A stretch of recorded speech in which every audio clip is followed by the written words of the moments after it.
Good morning mga idol! Happy Thursday! Gawa tayo ng breakfast ng mga bata. So, heto, ihanda ko muna yung mga kailangan ko. So, ito pala yung spinach. So, pinanggal ko na lahat ng dahon yan. Saka ako hinugasan. At saka ito naman ay nagkat ako ng garlic. Sa pan ay naglagay ako ng konting olive oil at ginisa ko yung garlic hanggang mag-brown ng konti.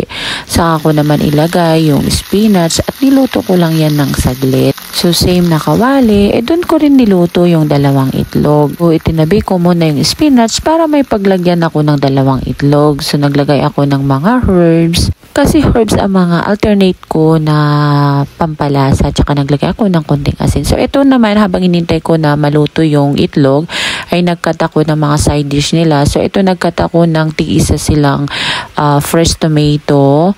Tapos, yung prutas nila ay pear. So, ito yung mga guys, naghihintay sila, nandoon sila sa may hagdan habang prepare ko itong breakfast nila. So, ito na nga, nung tapos na ako nagkat ng mga prutas at saka yung tomatoes nila ay saka naman naluto na yung itlog.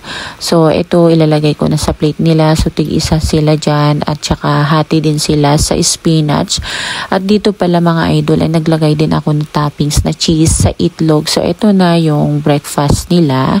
So, dito pala mga idol at gumawa din ako ng juice nila na banana at saka papaya smoothie. So, ito may dalawa akong inilagay na saging at saka yung frozen na papaya at saka naglagay ako ng milk saka ako naman blender.